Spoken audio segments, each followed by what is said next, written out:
At nangyari pagkatapos ng mga bagay na ito, na sinubok ng Diyos si Abraham, at sa kanya'y sinabi, Abraham, at sinabi niya, narito ako.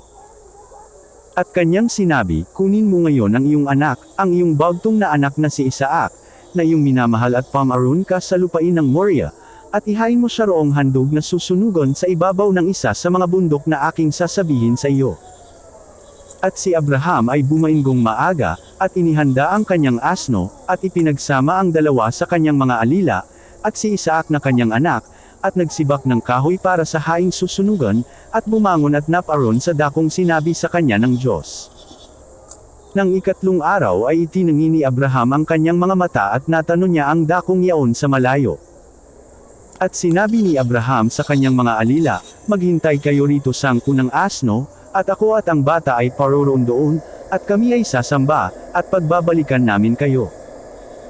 At kinuha ni Abraham ang kahoy ng handog na susunugan, at ipinasan kay Isaac na kanyang anak, at dinala sa kanyang kamay ang apoy at ang sandang, at sila'y kapwa yumaong magkasama. At nagsalita si Isaac kay Abraham na kanyang ama, na sinabi, Ama ko, at kanyang sinabi, narito ako, anak ko. At sinabi, narito, ang apoy at ang kahoy, ngunit saan naroon ang korderong pinakahandog na susunugan?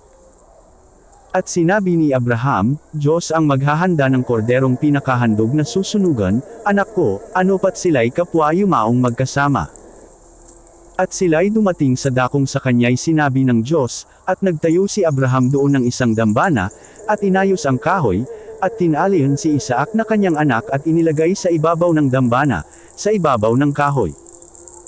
At iniunat ni Abraham ang kanyang kamay at hinawakan ang sandang upang patayin ang kanyang anak. At tinawag siya ng anghel ng Panginoon mula sa langit, at sinabi, Abraham, Abraham, at kanyang sinabi, narito ako. At sa kanya'y sinabi, huwag mong buhatin ang iyong kamay sa bata, o gawan man siya ng anuman, sapagkat talastas ko ngayon, na ikaw ay natatakot sa Diyos, sa paraang hindi mo itinanggi sa akin ang iyong anak, ang iyong bagtong na anak.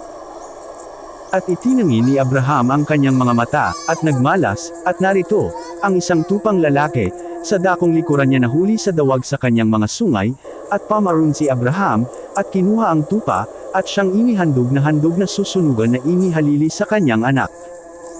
At pinanganlan ni Abraham ang dakong yaon, ng Jehovah Jireh, gaya ng kasabihan hanggang sa araw na ito, sa bundok ng Panginoon ay mahahanda.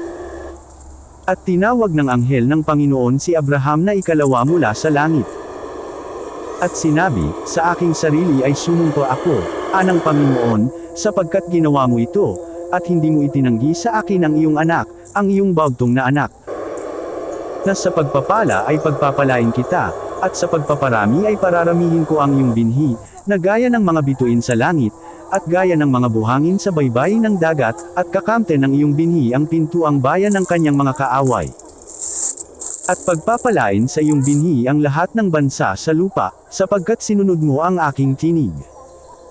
Sa gayo'y nagbalik si Abraham sa kanyang mga alila, at nagsitindig at sama-samang nagsiparon sa Beerseba, at tumahan si Abraham sa Beerseba. Please follow and share. Thank you.